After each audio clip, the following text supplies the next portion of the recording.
Tahimik lang na nakaupo si Zayron sa isang sulok ng sala habang unti-unting napupuno ng tao ang bahay ng kanyang mga magulang. May simpleng handaan para sa kaarawan ng kanyang ama at gaya ng dati, kumpleto ang pamilya.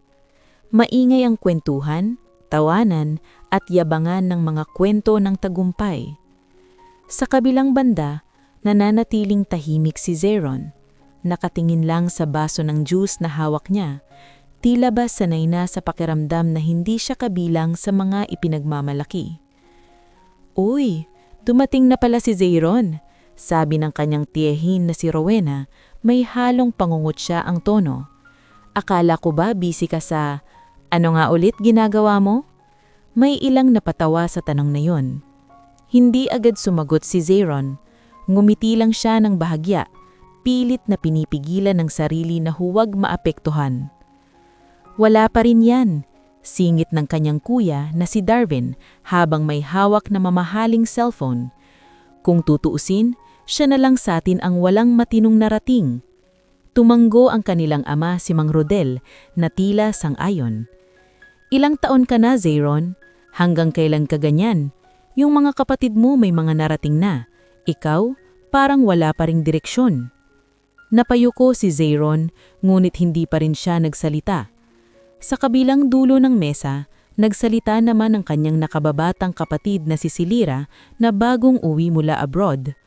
"Kuya, hindi naman sa nang mamaliit ako ha, pero sayang ka. Ang dami mong pagkakataon noon, pero parang wala kang tinapos." Mas lalong uminit ang usapan habang isa-isang binabanggit ng pamilya ang mga kapugkulang niya. Mga pagkakataong hindi siya nagtagumpay, mga trabahong iniwan niya, at mga pangarap na tila hindi niya tinupad. Naalala niyo ba yung negosyo niyang printing shop? 1 taon lang, lugi agad. Pati yung online selling niya wala ring nangyari, dagdag pa ng isa. Tawanan na naman ang sumunod. Habang patuloy ang pangmamaliit sa kanya, tahimik lang na nakikinig si Zayron. Wala siyang depensa. Wala siyang paliwanag, para bang tanggap na niya na ganito na lang ang tingin ng lahat sa kanya. Ngunit sa likod ng kanyang katahimikan, may lalim ang kanyang mga mata. Hindi galit, kundi isang uri ng pagod. Pagod sa paulit-ulit na paghusga. Pagod sa pakiramdam na kahit anong gawin niya, hindi siya magiging sapat sa paningin ng pamilya niya. Lumapit sa kanya ang kanyang ina na si Aling Belen, dala ang isang plato ng pagkain. "Kumain ka na lang anak," mahinang sabi nito. Ngulit kahit ang boses nito ay tila may halong awa kaysa pagmamahal. Tinanggap ni Zayron ang plato, ngulit hindi niya agad ginalaw ang pagkain. Sa kabilang mesa, patuloy pa rin ang kwentuhan tungkol sa mga achievements ng kanyang mga kapatid. Si Darwin na may mataas na posisyon sa kumpanya, si Silira na kumikita ng dolyar sa ibang bansa. Puro papuri, puro paghanga. Samantalang siya, tila isang anino lang sa gitna ng liwanag ng iba. May isang matandang kamag-anak na biglang napatingin sa kanya. "Ikaw, iho, anong plano mo sa buhay? Hanggang kailan ka aasa sa magulang mo?" Sandaling natahimik ang paligid. Lahat nakatingin kay Zayron, naghihintay ng sagot. Dahan-dahan niyang itinaas ang kanyang tingin. Sa unang pagkakataon, nagtagpo ang mga mata niya at ng kanyang mga kamag-anak. Ngunit sa halip na sumagot, ngumiti lang siya ng mahina. "May plano naman po," simpleng sagot niya. Ngunit agad itong sinundan ng isang mapait na tawa mula sa kanyang kuya. "Plano? Ilang taon mo nang sinasabi yan?" Muling uminay ang paligid, tila walang nakapansin sa bahagyang pagbabago sa ekspresyon ni Zayron. Tahimik siyang tumayo, inilapag ang plato sa mesa at nagpaalam ng hindi na nagsasalita pa. "Saan ka pupunta?" tanong ng kanyang ama, medyo iritable. "May aasikasuhin lang po," sagot niya, mahinahon. Hindi na siya pinigilan pa. Paglabas niya ng bahay, sinalubong siya ng malamig na hangin ng gabi. Doon niya hinayaan ang sarili na huminga ng malalim na parang ngayon lang siya nakalaya mula sa mabigat na pakiramdam. Naglakad siya sa madilim na kalsada, Walang direksyon, ngulit malinaw ang nasa isip. Hindi na bago sa kanya ang ganitong sitwasyon. Ilang taon na siyang minamaliit, ilang taon na siyang tinitingnan bilang walang kwenta. Ngunit sa kabila ng lahat, hindi niya kailanman piniling ipagtanggol ang sarili niya. Dahil may dahilan kung bakit pinili niyang manahimik. May mga bagay na hindi pa handang ibunyag. Habang naglalakad siya, kinuha niya ang kanyang lumang cellphone at tinignan ang isang mensahe na matagal na niyang hindi binubuksan. Isang email mula sa isang foreign company, may subject na puno ng numero at kontrata. Sandali siyang pumiti. Pagkatapos ay muli niyang ibinalik ang cellphone sa bulsa na parang walang nangyari. Sa gabing iyon, habang ang pamilya niya ay patuloy na nagdiriwang sa loob ng bahay, si Zayron ay naglalakad palayo, dala ang isang lihim na hindi nila pa kayang unawain.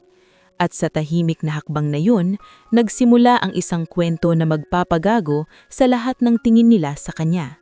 Hindi agad umuwi si Zayron ng gabing iyon. Sa halip, naglakad siya ng matagal hanggang sa makarating sa isang maliit na waiting shed sa tabi ng kalsada. Umupo siya roon, nakatanaw sa mga dumadaang sasakyan, habang unti-unting bumabalik sa kanyang isip ang mga alaala na matagal na niyang pilit nililimot. Hindi naman siya laging ganito sa paningin ng pamilya niya. Noon, siya ang pinakaambisyoso sa kanilang magkakapatid. Siya ang may pinakamaraming ideya, pinakamaraming plano. Ngunit siya rin ang pinakamaraming pagkakamali. Naalala niya ang una niyang negosyo.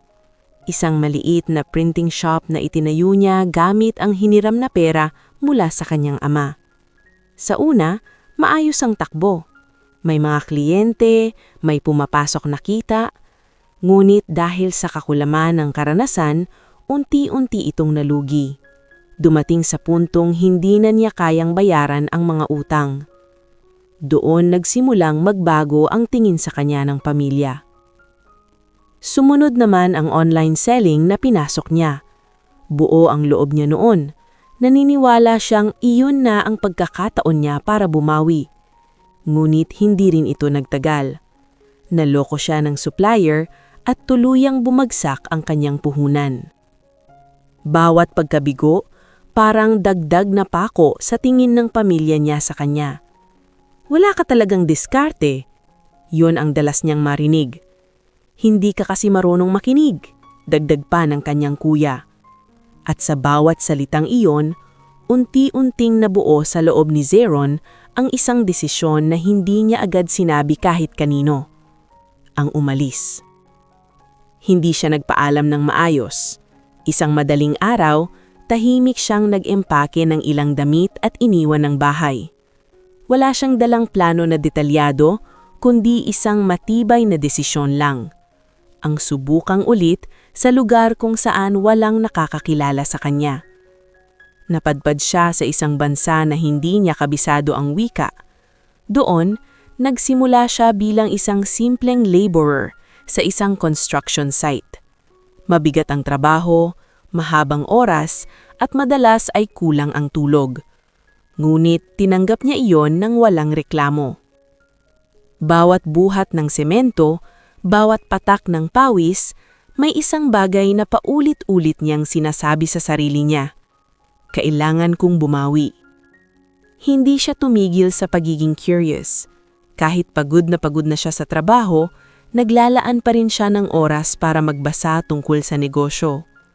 Nanonood siya ng mga online lectures, nag-aaral ng market trends, at sinusubok niyang intindihin ang galaw ng pera sa mundo. Doon niya unti-unting nabuo ang isang ideya.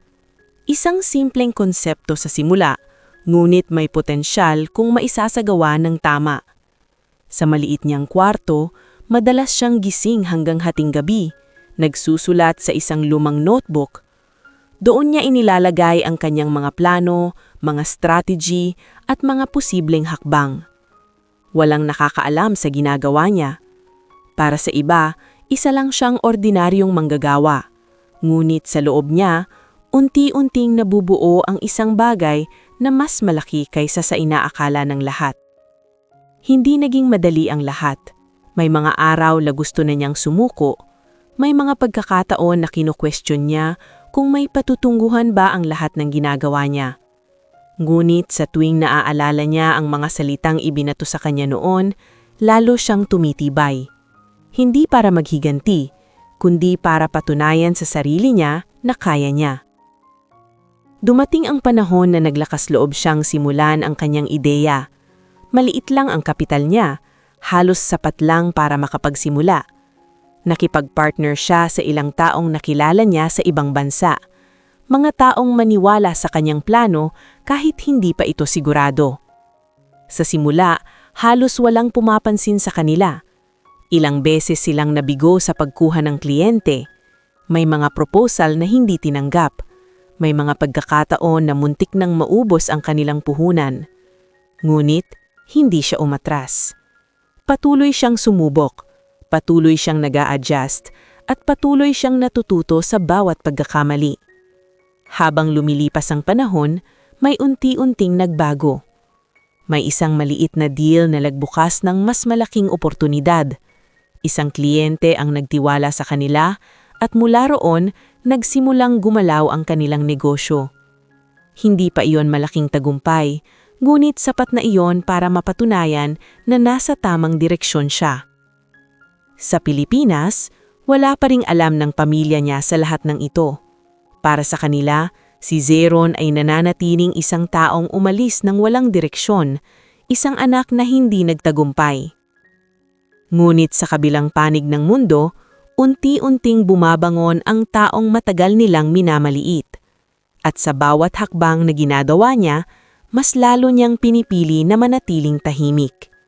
Dahil alam niya, darating ang tamang panahon. At kapag dumating iyon, hindi na niya kailangang magsalita para ipaliwanag ang lahat. Unti-unting nagbago ang takbo ng buhay ni Zeron matapos ang unang deal na nakuha nila. Hindi iyon kalakihan, ngunit sapat para magkaroon sila ng kumpiyansa na ipagpatuloy ang kanilang sinimulan. Sa maliit na opisina na inuupahan nila, madalas ay magkakasama silang nagpupuyat ng kanyang mga kasama, nagbubuo ng plano kung paano pa nila mapapalago ang kanilang negosyo. Ang setup nila ay simple lamang.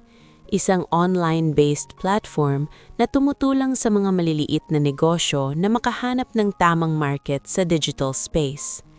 Hindi ito agad napansin ng marami, ngunit sa mga nakakaintindi, malaki ang potensyal nito. Sa bawat araw na lumilipas, mas lalo itong nagiging bahagi ng routine ni Zeron. Sa umaga, nagtatrabaho pa rin siya bilang laborer. Sa gabi, doon niya ibinubuhos ang oras at lakas niya para sa negosyo. Minsan, halos 2 oras lang ang tulog niya, ngulit hindi siya nagrereklamo. Alam niyang iyon ang kapalit ng pangarap. Dumating ang isang pagkakataon na inalok sila ng isang investor na maglagay ng pondo sa kanilang kumpanya. Para kay Zeron, iyon na sana ang malaking break na hinihintay nila. Nakipagkita siya sa investor kasama ang kanyang mga partners, puno ng pag-asa na ito na ang simula ng mas malaking tagumpay. Sa unang tingin, maayos ang usapan, maganda ang alok, at tila interesado talaga ang investor sa kanilang sistema. Ngulit sa mga sumunod na linggo, doon nagsimulang magbago ang lahat. Unti-unti nilang napansin na may mga desisyon na ginagawa ang investor nang hindi nila alam. May mga bahagi ng kumpanya na kinokontrol nito at may mga pondo na hindi malinaw kung saan napupunta. Hanggang sa isang araw, tuluyan nilang nalaman ang katotohanan. Niloko sila. Malaking bahagi ng puhunan ang nawala at halos mabuag ang kanilang maliit na kumpanya. Ang mga kasama ni Zeron ay nagsimulang mawalan ng pag-asa. May ilan na gustong umatras, may ilan na gustong maghanap na lang ng ibang trabaho. Sa gabing iyon, mag-isa si Zeron sa loob ng kanilang opisina. Nakaupo siya sa harap ng laptop, nakatitig sa mga numero na unti-unting bumabagsak. Sa unang pagkakataon matapos ang matagal na panahon, naramdaman niyang muli ang bigat ng pagkatalo. Parang bumalik ang lahat ng alaala ng kanyang mga nakaraang pagkabigo. Yung printing shop na nalugi, yung online business na nasira, yung mga salitang binitawan sa kanya ng pamilya niya. Sandali niyang ipinikit ang kanyang mga mata. Madali sanang sumuko.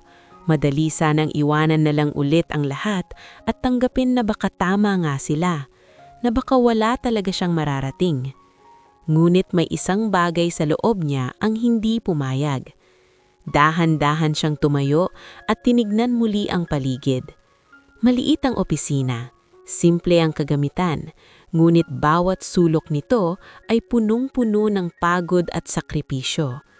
Hindi niya kayang iwanan yun basta-basta. Kinabukasan, kinausap niya ang kanyang mga partners. Hindi siya nagsalita ng mahaba, hindi rin siya nagbigay ng magarbong pangako. Isang simpleng desisyon lang ang ibinahagi niya. Magpapatuloy sila. Ipinakita niya ang bagong plano, mas maingat, mas sistematiko at mas kontrolado. Iminungkahi niyang alisin ang mga taong hindi na nila mapagkakatiwalaan at magsimula ulit kahit maliit na naman ang puhunan. Hindi lahat agad naniwala, ngulit nakita nilang determinasyon sa mga mata ni Zeron, at unti-unti sumunod sila. Mula sa halos wala, muli nilang itinayo ang negosyo.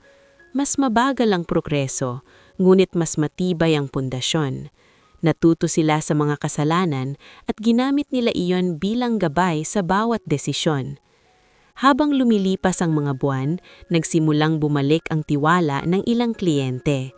May mga bagong proyekto na dumarating at mas maayos na ang daloy ng kanilang operasyon. Hindi pa rin ito malaking tagumpay, ngulit malayo na sila sa puntong muntik na silang mawala. At si Zeron, unti-unti nang nakikilala sa maliit na industriya na kanilang ginagalawan. Hindi pa siya sikat, ngulit may mga taong nagsisimulang tumiwala sa kanyang kakayahan. Sa Pilipinas, wala pa ring nagbabago sa tingin ng kanyang pamilya. Paminsan-minsan may naririnig siyang balita tungkol sa kanila mula sa mga kakilala. Pareho pa rin ang tono. Si Zeron, ang anak na hindi nagtagumpay. Ngunit hindi na iyon masyadong mabigat para sa kanya. Dahil sa unang pagkakataon, hindi na siya naghahanap ng validation mula sa kanila. Alam niya sa sarili niya na may nangyayari na. Hindi man ito nakikita ng iba, hindi man ito napapansin ng kanyang pamilya, ngulit nararamdaman niyang unti-unting pag-angat. At sa bawat araw na dumaraan, mas lalo siyang nagiging handa. Handa sa mas malaki pang laban. Handa sa panahong darating na hindi na niya kailangang ipaliwanag ang sarili niya, dahil ang resulta na mismo ang magsasalita para sa kanya. Habang tumatagal, hindi na lamang basta bumabangon ang negosyo ni Zeron. Unti-unti na itong lumalawak. Mula sa maliit na opisina at ilang kliyente, nagsimula silang makakuha ng mas malalaking proyekto. May mga kumpanya na mismo ang lumalapit sa kanila, naghahanap ng tulong sa pagpasok sa digital market. Hindi na niya kailangan magtrabaho bilang laborer. Tahimik niyang iniwan ang construction site na minsang naging sandalan niya. Walang paalam, walang seremonya. Isang simpleng araw lang na hindi na siya bumalik. Mas naglaan siya ng oras sa pagpapatakbo ng negosyo. Mas naging seryoso, mas naging sistematiko. Unti-unti, natuto siyang magtiwala sa tamang tao at mas maging maingat sa bawat desisyon. Dumating ang unang malaking breakthrough. Isang international company ang nag-alok ng partnership sa kanila. Hindi na ito katulad ng dati na maliit lang ang halaga. Malaki ang kontrata at mas malawak ang sakop ng trabaho. Noong una, pinag-isipan niya ito ng mabuti. Ayaw na niyang maulit ang nangyari sa kanila noon. Ngunit sa pagkakataong ito, sigurado siya. Tinanggap niya ang alok. Mula roon, tuloy-tuloy na ang pag-angat. Lumaki ang kanilang team. Nagkaroon sila ng mas maayos na opisina at mas naging organisado ang kanilang operasyon. Hindi na lamang sila basta nagsisimula. Isa na silang kumpanyang may pangalan sa kanilang larangan. Si Zyron, na dating tahimik at halos hindi napapansin, unti-unting kinikilala sa mga business circles. Hindi siya maingay, hindi siya palabida, ngunit kilala siya sa pagiging maingat at matalino sa desisyon. Sa loob ng ilang taon, nakapag-invest siya sa iba't ibang larangan. May bahagi siya sa real estate, may involvement sa tech startups, at may ilang negosyo na siya mismo ang nagtatag. Ngunit sa kabila ng lahat ng iyon, nanatili siyang simple. Hindi siya mahilig magpakilala. Hindi rin siya nagpo-post sa social media tungkol sa kanyang mga tagumpay. Para sa kanya, hindi yon mahalaga. Mas pinili niyang manatiling tahimik. Kasabay ng pag-angat ng kanyang buhay, unti-unti ring lumalayo ang loob niya sa kanyang pamilya. Hindi dahil sa galit, kundi dahil sa tahimik na paghihilom. Ilang beses siyang nakatanggap ng tawag mula sa kanyang ina, ngunit madalas ay hindi niya ito sinasagot. Kapag sumasagot man siya, maikli lamang ang usapan. "Okay ka lang ba diyan, anak?"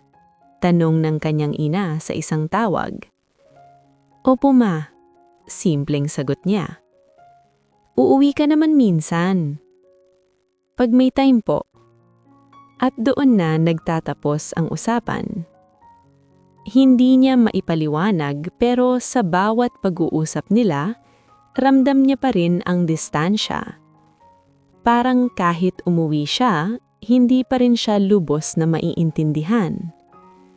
Kaya pinili niyang manatili kung saan siya. Sa ibang bansa, unti-unti niyang binuo ang sarili niyang mundo. Bumili siya ng isang simpleng condo unit, pagkatapos ay sinundan pa ng ilang properties. Hindi para magmayabang, kundi bilang bahagi ng kanyang plano. Natutunan niyang mag-invest ng tama, maghintay sa tamang panahon, at huwag magpadala sa emosyon. Sa bawat desisyon niya, dala niya ang lahat ng natutunan niya mula sa mga pagkakamali niya noon. Isang gabi, habang nasa loob siya ng kanyang opisina, nakatingin sa city lights mula sa malaking bintana, napahinto siya sa pag-iisip. Hindi niya akalain aabot siya sa ganitong punto. Mula sa taong pinagtatawanan, ngayon ay isa na siyang taong hinahanap ng mga negosyante. Ngunit sa kabila ng lahat ng iyon, may bahagi sa kanya na nananatiling tahimik. Hindi niya kailanman pinilit na ipaalam sa kanyang pamilya ang lahat ng ito. Hindi dahil sa gusto niyang silang saktan, kundi dahil gusto niyang patunayan ang isang bagay. Na hindi niya kailangan ang pagkilala nila para magtagumpay. At marahil ay darating ang panahon na kusang lalabas ang katotohanan. Hindi niya ito ipapakita. Hindi niya ito ipagyayabang. Hayaan lang ang pagkakataon ang magdala ng lahat sa tamang lugar. Sa kabilang panig ng mundo, patuloy ang buhay ng kanyang pamilya na walang kaalam-alam sa tunay niyang kalagayan. Para sa kanila, si Zyron ay nananatiling anak na umalis ng walang narating. Ngunit sa bawat araw na lumilipas, mas lalo pang lumalaki ang agwat ng kanilang akala at ng katotohanan. At sa katahimikang pinili ni Zyron, unti-unting nahahanda ang isang sandali na magpapabago ang lahat. Isang sandaling hindi niya planong ipakita, ngunit kusang mangyayari. At kapag dumating iyon, hindi na niya kailangan magsalita. Dahil ang lahat ay malinaw na makikita. Lumipas ang ilang taon na halos walang malinaw na ugnayan si Zyron sa kanyang pamilya. Paminsan-minsan ay may mga tawag, may mga mensaheng simpleng kamustahan, ngunit hindi na iyon katulad ng dati. Hindi na siya ang batang sabik makuha ang atensyon ng mga magulang. Mas pinili niyang manatili sa katahimikan, sa mundong siya mismo ang bumuo. Isang araw, nakatanggap siya ng mensahe mula sa kanyang ina. May gaganaping malaking salo-salo sa kanilang probinsya. Isang reunion ng buong angkan. Maraming kamag-anak ang uuwi mula sa iba't ibang lugar at matagal na raw siyang hinihintay. Matagal niyang tinitigan ang mensahe. Hindi siya agad nagdesisyon. Hindi niya alam kung handa na ba siyang muling harapin ang mga taong minsang nagbigay sa kanya ng matinding sakit. Ngunit sa kabila ng lahat, may bahagi sa kanya na gustong bumalik, hindi para magpakitang gilas, kundi para makita kung may nagbago ba. Pagkalipas ng ilang araw, tahimik siyang umuwi sa Pilipinas. Walang nakakaalam ng kanyang pagdating. Hindi siya nag-abiso, hindi rin siya nagdala ng anumang magarbong bagay. Simpleng damit lang ang suot niya, katulad ng dati. Para sa kahit sinong makakakita, isa lang siyang ordinaryong lalaki. Sa araw ng reunion, maaga siyang dumating sa lumang bahay ng kanilang pamilya. Naroon na ang ilan sa kanyang mga kamag-anak, abala sa paghahanda at kwentuhan. Nang makita siya, sandaling natahimik ang ilan. "Uy, si Zyron!" Sambit ng isa, na tila nagulat sa kanyang pagdating. Ngumiti lang siya ng bahagya at nagmano sa mga nakakatanda. Ngulit hindi nagtagal, bumalik din ang dating tono ng mga usapan. "Akala ko hindi ka na uuwi," sabi ng kanyang tiyahin na si Rowena na may halong panunukso. "Busy ka siguro sa kung ano mang ginagawa mo dyan." May ilang napangiti, may ilang napatawa. Dumating ang kanyang kuya na si Darwin na nakasuot ng mamahaling relo at maayos na polo. Tinignan siya nito mula ulo hanggang paa. "Ganun pa rin," sabi nito. Medyo pabiro ngulit may laman. Wala pa ring pagbabago. Hindi sumagot si Zyron. Tahimik lang siyang tumungo. Maya-maya, dumating din ang kanyang kapatid na si Celira, dala ng ilang pasalubong mula sa abroad. Nang makita siya, ngumiti ito, ngunit halatang may distansya. "Kuya, kamusta ka na?" tanong nito. "Ayos lang," sagot niya. Ngunit bago pa man lumalim ang usapan, sumingit na ang isa nilang pinsan. "Uy, Zyron, anong trabaho mo ngayon? O baka tambay pa rin?" Sabay tawa. Sumunod ang ilan, tila nasanay na sa ganitong biro. Habang tumatagal ang salo-salo, mas lalo pang naging lantad ang mga kwento ng tagumpay ng iba. May nagkukwento tungkol sa promosyon sa trabaho, may nagbabahagi ng bagong bahay, may nagmamayabang ng kinikita sa ibang bansa. At sa gitna ng lahat ng iyon, paulit-ulit na bumabalik ang usapan kay Zyron. "Sayang ka talaga anak," sabi ng kanyang ama na si Mang Rodel habang umiinom. "Kung nagseryoso ka lang sana baka may narating ka rin." Hindi agad sumagot si Zyron. Nakatingin lang siya sa mesa, tila pinili ang katahimikan kaysa sa sagot. "Alam mo anak, hindi pa huli ang lahat. Kahit papaano maghanap ka naman ng maayos na trabaho, hindi yung paibaliba ka lang." May ilang tumanggo, tila sumasang-ayon. Maya-maya, may isang kamag-anak na hindi niya gaanong kilala ang biglang nagsalita. "Ikaw iho, ilang taon ka na? Ano na bang naipundar mo?" Tahimik ang paligid. Lahat ay tila naghihintay ng sagot niya. Dahan-dahan niyang itinaas ang tingin niya. Nakatingin ang lahat sa kanya. May halong pag-uusira, may halong husga. Sandali siyang napahinto. Sa loob-loob niya, kaya niyang sagutin ng lahat. Kaya niyang sabihin kung ano na ang narating niya, kung gaano kalayo ang narating ng buhay niya mula sa inaakala nila. Ngunit pinili niyang hindi wag. May ginagawa naman po, mahinahon niyang sagot. Ngunit agad itong sinabayan ng mahinang tawa mula sa ilan. Ganyan din sagot mo dati, hanggang salita lang yan. Sa sandaling iyon, hindi na siya nagsalita pa. Tahimik lang siyang ngumiti, ngulit sa likod ng nguting iyon, may lalim na hindi kayang abutin ng mga taong paligid niya. Habang nagpapatuloy ang salo-salo, unti-unti siyang tumayo at lumayo sa gitna ng ingay. Pumunta siya sa labas ng bahay, kung saan mas tahimik at mas malamig ang hangin. Doon siya tumayo, nakatanaw sa madilim na kalangitan. Hindi na bago sa kanyang lahat ng iyon. Ngunit sa pagkakataong ito, iba ang pakiramdam. Hindi na siya nasasaktan tulad ng dati. Hindi na rin siya naghahangad na patunayan ang sarili niya sa kanila. Sa halip, may kakaibang kapayapaan sa loob niya. Dahil alam niya ang katotohanan. At habang patuloy ang tawanan at usapan sa loob ng bahay, si Zayron ay tahimik na nakatayo sa ladas, dala ang isang lihim na unti-unti nang malapit ng mabunyag. Isang lihim na magpapabago sa lahat ng tingin nila sa kanya. Habang nakatayo si Zayron sa labas ng bahay, naririnig pa rin niya ang ingay ng tawanan at kwentuhan mula sa loob. Hindi na siya bumalik agad. Pinili niyang manatili sa lilim, malayo sa mga matang patuloy na humuhusga sa kanya. Ngunit hindi nagtagal, may dumating na sasakyan sa harap ng kanilang bahay. Isang itim na sasakyan, maayos at halatang mamahalin.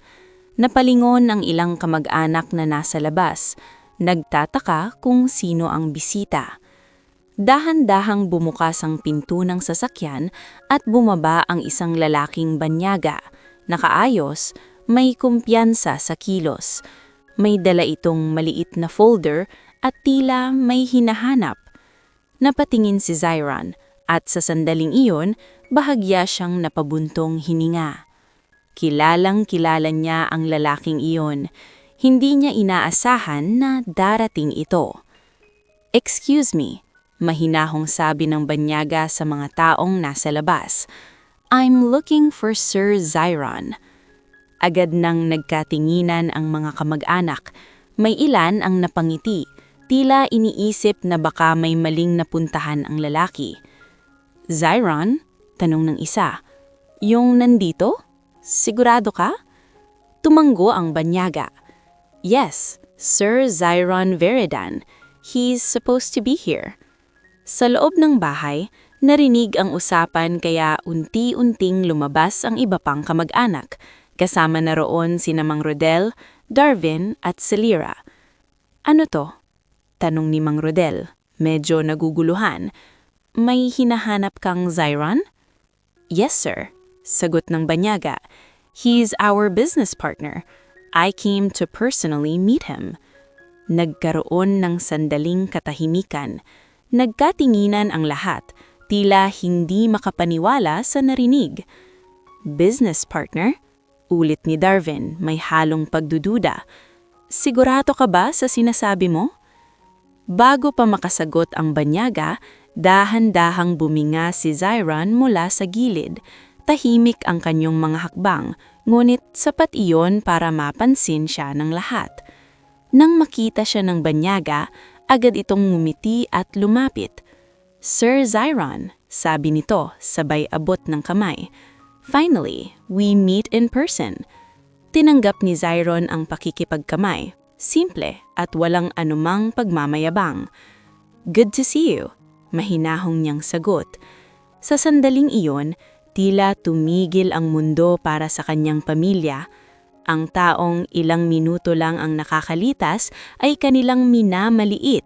Ngayon ay tinatawag na sir ng isang banyaga na halatang may mataas na posisyon. Ano bang ibig sabihin nito? Tanong ni Celira, hindi maitago ang pagtataka. Luminga ang banyaga sa paligid, tila napansin ang reaksyon ng lahat. You don't know? Tanong niya, medyo naguguluhan. Sir Zyron is one of our major investors. He helped expand our operations internationally. Mas lalong natahimik ang lahat. Hindi agad makapagsalita si Mang Rodel. Si Darwin naman ay tila hindi makapaniwala kay Zyron na parang hindi niya kilala. Investor? Mahinang sabi ng isa nilang kamag-anak. Yes, sagot ng banyaga. He owns shares in multiple companies. We're actually here to finalize another expansion deal, and he requested to meet here in the Philippines. Napatingin ang lahat kay Zyron, ngunit siya nanatiling kalmado, walang bakas ng yabang sa kanyang mukha, para bang normal lang ang lahat ng sinasabi ng banyaga. Pasensya na, sabi niya sa banyaga. I didn't expect you to come here. It's all right, sabi nito. I thought it would be a good opportunity to personally thank you. Ibinidi nito ang folder na dala niya. Everything is ready for the next phase. We just need your approval. Tahimik niyang tinanggap iyon. Sa likod niya, ramdam niya ang bigat ng mga titig ng kanyang pamilya. Hindi na iyon ang dating tining na puno ng pagmamaliit. May halong pagkalito, may halong hiya, at may halong hindi maipaliwanag na emosyon. Zyron, mahinang tawag ng kanyang ina. Ngunit hindi siya agad lumingon. Hindi dahil sa galit, kundi dahil hindi pa niya alam kung paano haharapin ang biglaang pagbabago ng lahat. Ang mga taong dati hindi niya pinapansin, ngayon ay tila naghahanap ng sagot mula sa kanya. Ngumit, hindi siya nagsalita agad. Pinili niyang manatili sa tahimik tulad ng nakasanayan niya. Dahil alam niyang ang sandaling iyon ay hindi na niya kailangang ipaliwanag. Ang katotohanan na mismo ang kusang lumalabas. At sa unang pagkakataon, ang pamilya niya ay walang masasabi. Wala ng biro, wala ng pagmamaliit, kundi isang matinding katahimikan na puno ng realisasyon na ang taong matagal nilang minamaliit ay hindi pala nilang lubos na kilala. Nanatiling tahimik ang buong paligid matapos ang mga salitang binitawan ng banyagang lalaki. Parang walang gustong magsalita. Parang lahat ay nag-aantay na may magpapaliwanag kung ano ba talaga ang nangyayari. Dahan-dahang naglakad papasok ng bahay ang banyaga kasama si Zyron. Hindi niya ito pinigilan. Para sa kanya, wala naman siyang kailangang itago sa puntong iyon. Pagpasok nila, tila nag-iba ang ihip ng hangin sa loob. Ang mga taong kanina ay nagtatawanan at nagkukwentuhan, ngayon ay tahimik na nakatingin kay Zyron. Wala nang pangungutya, wala nang biro. Puro pagdududa at pagkabigla na lang ang makikita sa kanilang mga mukha. Sir, if it's okay, I can present the documents here, sabi ng banyaga habang binubuksan ng folder. Hindi man kalakihan ng espasyo, maayos naman ang mesa kung saan nila ito inilatag. Tumango si Zyron. Go ahead. Dahan-dahang inilabas ng banyaga ang ilang papel. May mga logo ng kumpanya, may mga numero, may mga detalye ng expansion plan. Hindi man ito agad naintindihan ng pamilya, malinaw na hindi ito basta-basta. This is for the expansion in Southeast Asia, paliwanag ng banyaga. With Sir Zyron's approval, we can proceed with the acquisition of 2 more companies. Napatingin ang ilan sa mga kamag-anak sa isa't isa. Hindi nila naintindihan ng lahat, pero sapat na ang muhasalitang naririnig nila para mapagtanto kung gaano kalaki ang usapan. Acquisition? Mulmul ng isa. Yes, sagot ng banyaga, na tila napansin ang reaksyon nila. Sir Zyron has been one of the key figures in our growth. Without him, we wouldn't be where we are now. Tahimik lang si Zyron habang nakikinig. Sanay na siya sa ganitong usapan. Ngunit para sa pamilya niya, bawat salitang naririnig nila ay parang unti-unting gumigiba sa lahat ng paniniwala nila tungkol sa kanya. Dahan-dahang lumapit si Darwin, tila hindi mapigilan ng sarili. "Sandali lang," sabi nito. "Ibig sabihin, ikaw ang may-ari ng mga kumpanyang yan?" Hindi agad sumagot si Zeyron. Saglit siyang tumingin sa kanya, pagkatapos ay bumalik ang tingin sa mga papeles. "Hindi lang ako," mahinahong niyang sagot. "May mga partners din." Ngunit sapat na ang sagot na iyon para mas lalo pang lumalim ang katahimikan. "Gaano kalaki ang hawak mo?" Tanong ng isa nilang kamag-anak, halatang naguguluhan. Hindi agad sumagot si Zeyron. Para sa kanya, hindi mahalaga ang eksaktong numero. Ngumit bago pa siya makapagsalita, ang banyaga na ang sumagot. "Let's just say he's one of the major stakeholders. His investments are spread across multiple industries." Mas lalo pang natahimik ang lahat. Unti-unting umupo ang ilan, tila nang hihina sa bigat ng kanilang natutuklasan.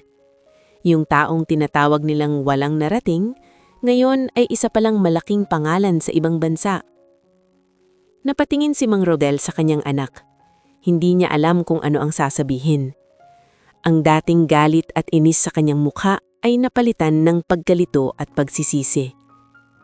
"Bakit hindi mo sinabi?" Mahinang tanong nito. Doon lamang bahagyang napatingin si Zeyron sa kanyang ama. "Hindi naman po kayo nagtatanong," sagot niyang kalmado. Walang bahid ng panunumbat ang boses niya. Ngulit ang simpleng sagot na iyon ay tila mas masakit kaysa sa kahit anong sigaw. Napayuko si Mang Rodel. Sa kabilang banda, si Celera ay nakatingin lang kay Zeyron, parang hindi niya matanggap ang lahat. "Kuya, totoo ba to?" Tanong niya, mahina ang boses. Tumanggo si Zeyron. "Oo." Walang paliwanag, walang dagdag. Sa sandaling iyon, parang bumalik sa kanila ang lahat ng alaala ng pagmamaliit nila sa kanya. Ang mga biro, ang mga salita, ang mga tingin, isa-isa nilang naalala. At bawat alaala, mas lalong nagpapabigat sa kanilang pakiramdam. "Zeyron?"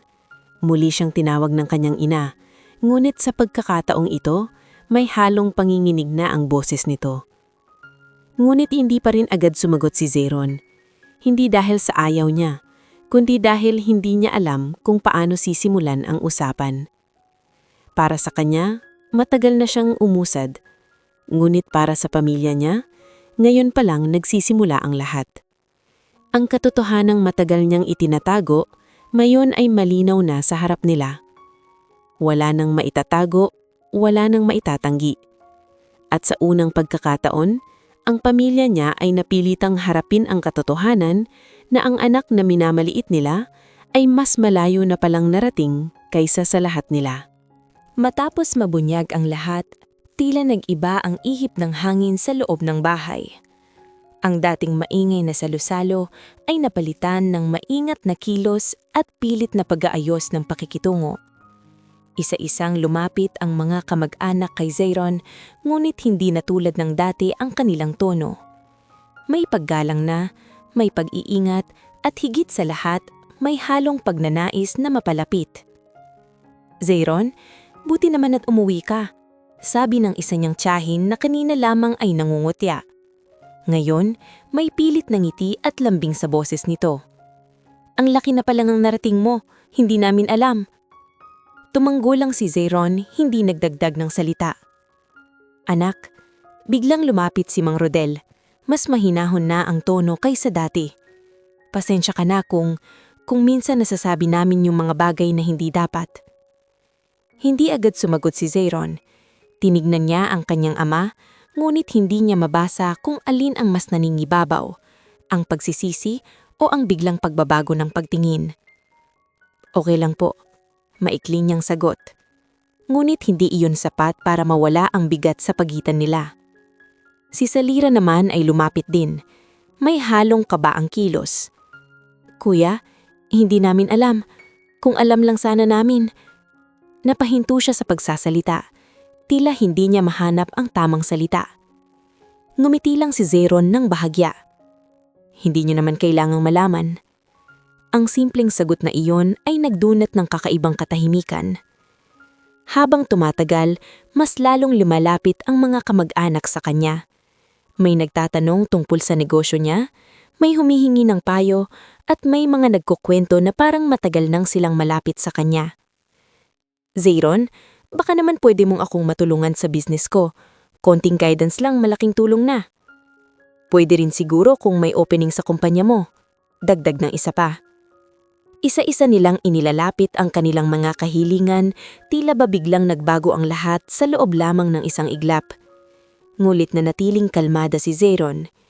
Hindi siya nagpakita ng inis, ngulit hindi rin siya nagpakita ng sobrang interes. Nakikinig siya, ngunit hindi agad nagbibigay ng sagot. Sa loob niya, malinaw ang isang bagay. Hindi siya galit, ngunit hindi rin siya basta-basta magpapadala. Dahan-dahan siyang tumayo mula sa kinauupuan niya at lumabas muli ng bahay. Sumunod sa kanya ang kanyang ina, si Aling Belen. "Anak, sandali lang." Huminto si Zeyron at humarap sa kanya. "Alam kong nagkamali kami. Hindi namin nakita kung ano talaga ang kaya mo." Tahimik lang si Zeyron, nakikinig. "Ngayon, gusto naming bumawi." Dagdag nito. Sandaling natahimik ang dalawa. "Ma, hindi naman pera yung kailangan ko sa inyo." Napatingin ang kanyang ina, tila nagulat sa sagot. "Matagal ng panahon, ang gusto ko lang naman, sana naniwala kayo kahit konti." Dugtong niya.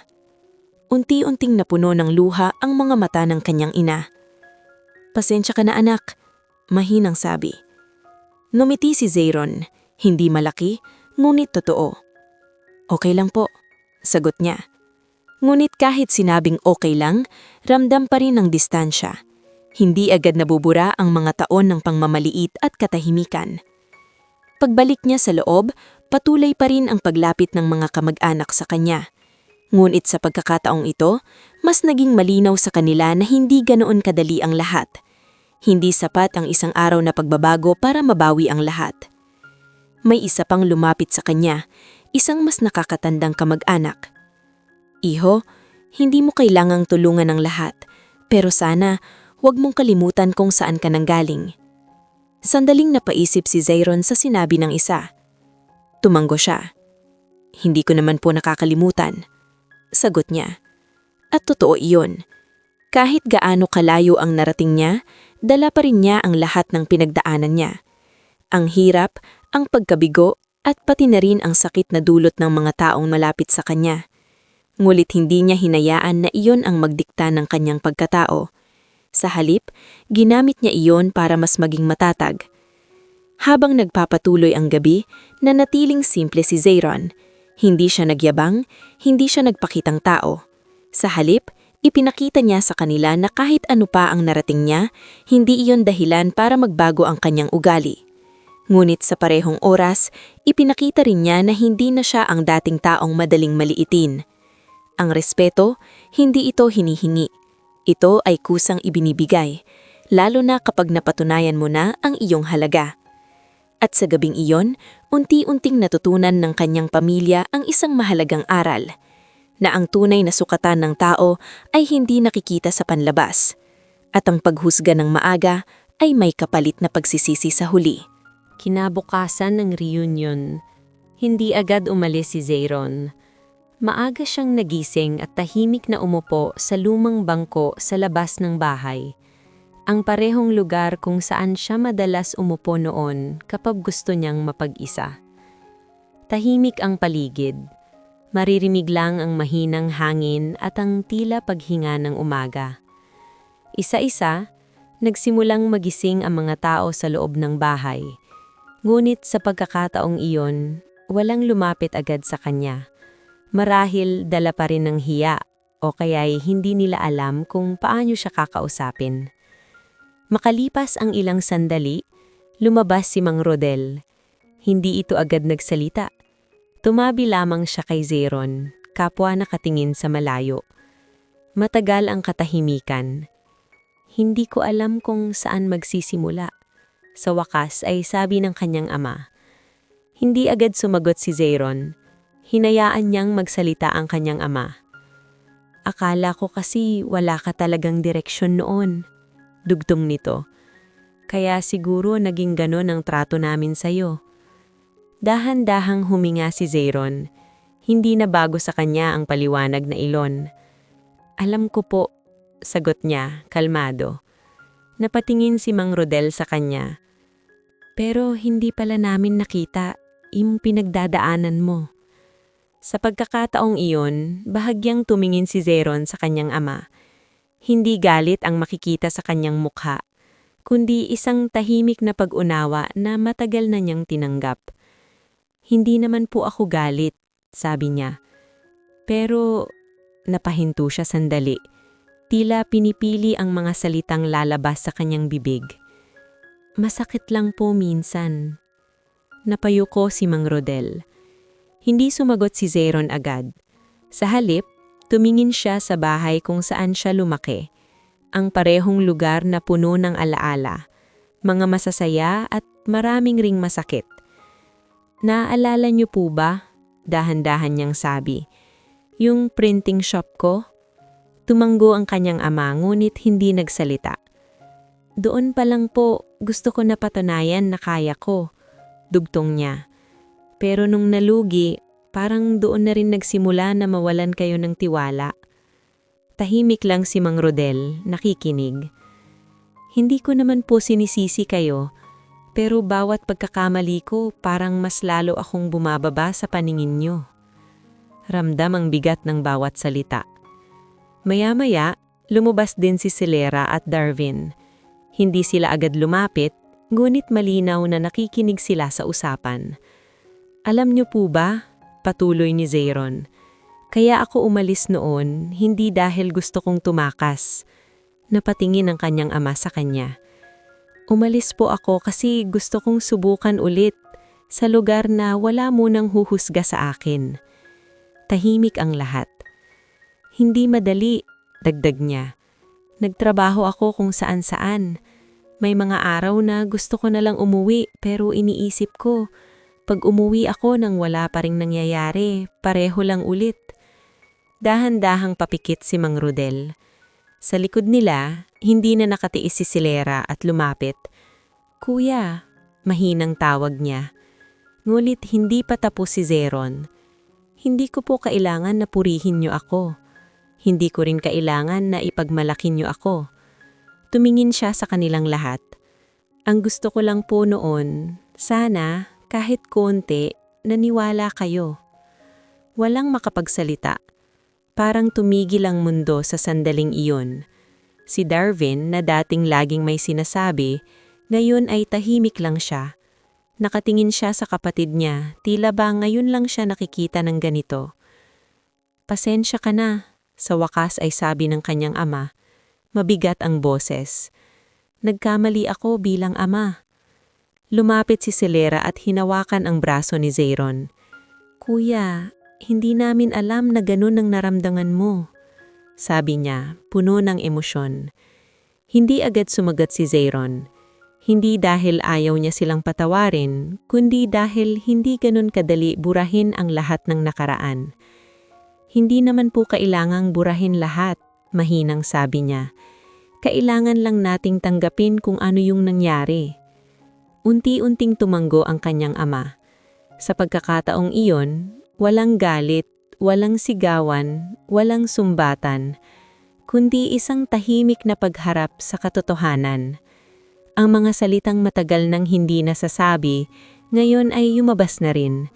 At sa gitna ng katahimikan ng umaga, unti-unting nabawasan ang bigat na matagal nang dala ni Zayron. Hindi pa tapos ang lahat. Ngunit sa unang pagkakataon, nagsimula na ang tunay na pag-unawa. Hindi sa pamamagitan ng pera, kundi sa pamamagitan ng katotohanan. Hindi agad natapos ang usapan matapos sa mga salitang binitawan ni Zayron.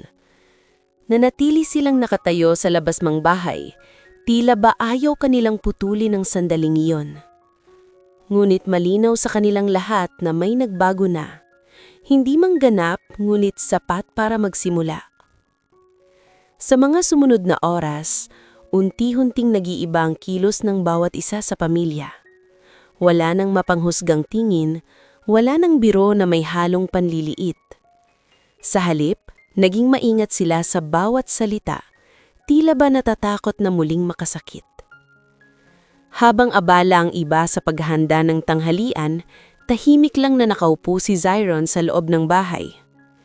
Pinagmamasdan niya ang mga pamilyar na bagay, ang lumang aparador, ang kupas na kurtina, ang mesa kung saan sila dating sabay-sabay kumakain. Ilang taon na rin ang lumitas, ngunit tila wala namang nagbago sa lugar na iyon. Maliban sa kanila.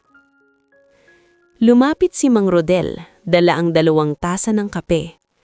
Inabot niya itong isa kay Zyron.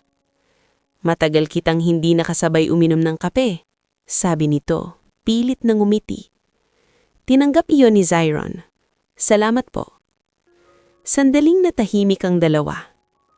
"Alam mo anak," sabi ng kanyang ama, "nung umalis ka, akala ko galit ka lang. Hindi ko inisip na nasasaktan ka na pala." Hindi agad sumagot si Zyron. Tinitigan niya ang mainit na kape, parang doon niya hinahanap ang tamang salita. "Hindi naman po galit, nasanay lang ako na wag na magsalita." Napayuko si Mang Rodel. "Dapat pala ako ang unang nakinig," mahinang sabi nito. Maya-maya, dumating sina Celira at Darwin, dalang ilang pagkain. Hindi sila agad nagsalita, ngunit halata sa kanilang mga mukha ang pagnanais na makausap siya. "Kuya," si Celira ang unang nagsalita, "pwede ba kitang makausap?" Tumanggo si Zyron. Umupo sila sa kabilang bahagi ng sala. Hindi agad nagsalita si Celira, tila nag-iipon ng lakas ng loob. "Pasensya na," sa wakas ay sabi niya. "Hindi ko naisip na ganun kalalim yung nararamdaman mo." Hindi agad sumagot si Zyron. "Akala ko kasi okay ka lang," dugtong nito.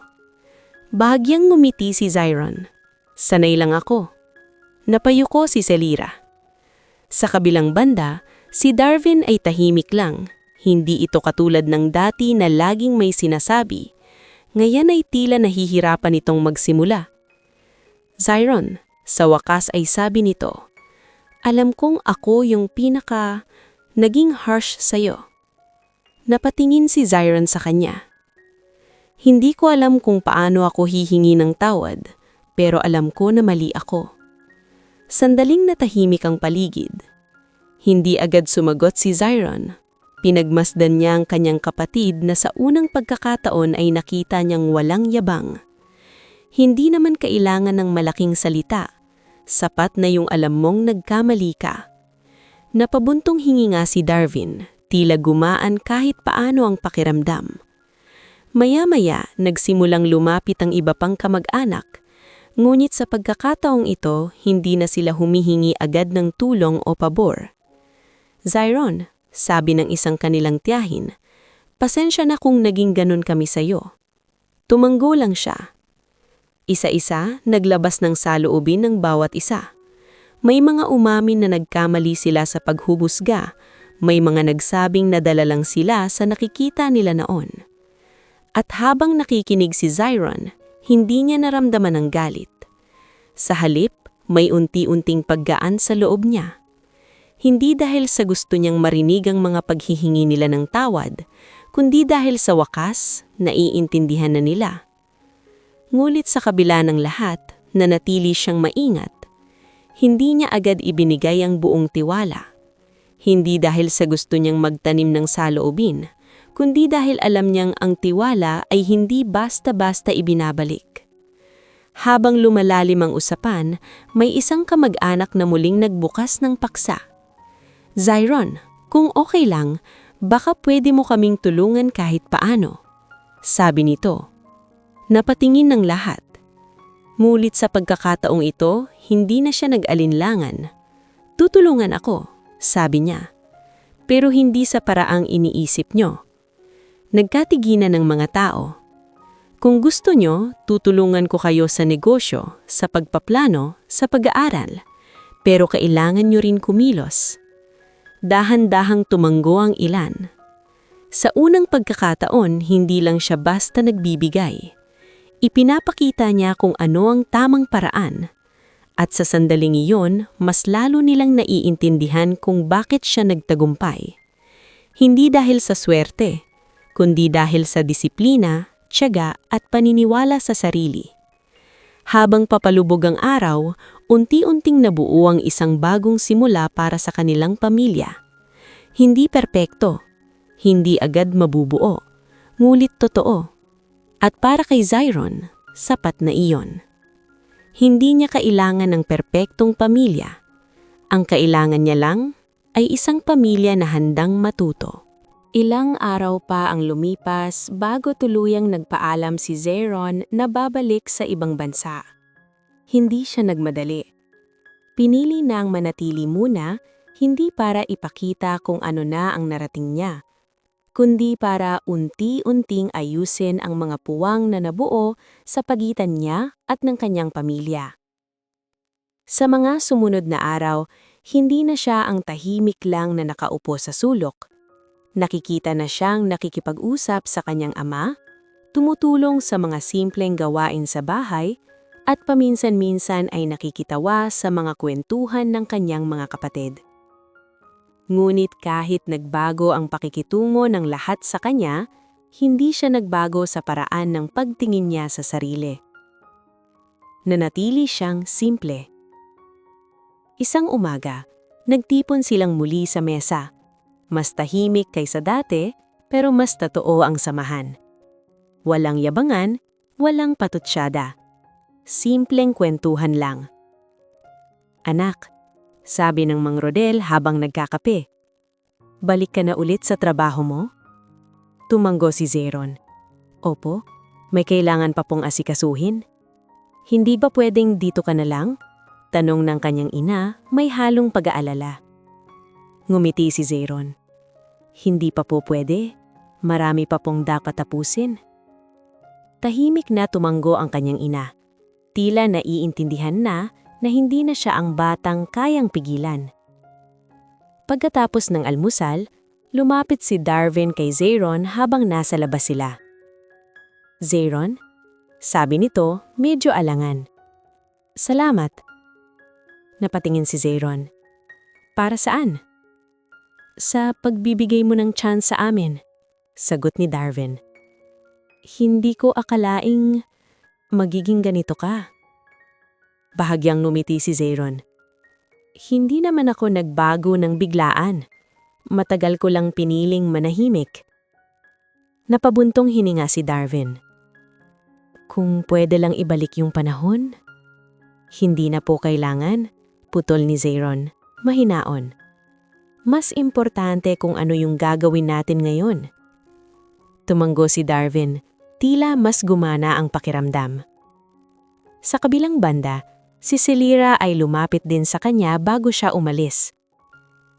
"Kuya," sabi nito, "gagawin ko yung sinabi mo. Mag-aaral ulit ako tungkol sa negosyo." Ngumiti si Zyron. "Kaya mo yan." Walang yabang, walang pagmamataas. Simpleng suporta lang. Dumating ang araw ng kanyang pag-alis. Walang engrandeng paalam, walang drama. Ang pamilya niya ay nakatayo lang sa harap ng bahay, pinapanood siyang sumakay ng sasakyan. "Mag-iingat ka, anak," sabi ng kanyang ina. "Opo, ma." "Bumalik ka ulit ha," dagdag nito. Ngumiti siya. "Opo." Sumulyap siya sa kanilang lahat, sa kanyang ama, sa kanyang mga kapatid, sa mga kamag-anak na ngayon ay tahimik at puno ng paggalang ang tingin sa kanya. Hindi na siya ang dating minamaliit, ngunit hindi rin siya naging ibang tao dahil lang sa kanyang tagumpay. Habang umaandar ang sasakyan palayo, napatingin siya sa bintana. Hindi niya maiwasang maalala ang lahat ng pinagdaanan niya. Ang mga pagkabigo, ang mga gabi ng pagdududa, ang mga salitang tumatak sa kanya. Ngulit halip na magdala ng bigat, ang mga alaala na iyon ay naging paalala na malayo na ang kanyang narating. Pagbalik niya sa ibang bansa, agad siyang bumalik sa kanyang trabaho. Tuloy ang mga meeting, tuloy ang pagpalawak ng negosyo, tuloy ang mga plano. Ngulit sa pagkakataong ito, may bago sa kanya. Mas malinaw ang kanyang layunin. Hindi na lamang para sa sarili, kundi para rin sa mga taong unti-unti nang natututong umintindi. Sa paglipas ng mga buwan, nagsimula siyang tumulong sa kanyang pamilya. Hindi sa pamamagitan ng pagbibigay ng pera ng basta-basta, kundi sa pamamagitan ng paggabay. Tinulungan niya si Darwin na mag-invest ng tama. Tinuruan niya si Celira kung paano magtayo ng sariling negosyo. At kahit ang kanyang ama, unti-unting natututong makinig at umintindi. Hindi naging madali ang lahat. May mga pagkakataon na bumabalik ang dating ugali, may mga sandali ng hindi pagkakaintindihan. Ngunit sa bawat pagkakataon, mas pinipili nilang ayusin kaysa palalain. At doon nagsimulang mabuo ang isang mas matibay na relasyon. Para kay Zeyron, hindi ang yaman ang pinakamahalaga. Naranasan niya na yun. Ang tunay na tagumpay para sa kanya ay ang kakayahang manatiling totoo sa sarili kahit gaano ka nakataas. At higit sa lahat, ang kakayahang magpatawad ng hindi kinakalimutan ng aral. Hindi niya kailangang ipagyabang ang kanyang narating. Hindi niya kailangang ipilit ang respeto. Dahil sa huli, ang lahat ng iyon ay kusang dumating. At sa simpleng katahimikan ng kanyang buhay, doon niya nahanap ang bagay na matagal niyang hinahanap. Hindi pagkilala, kundi kapayapaan.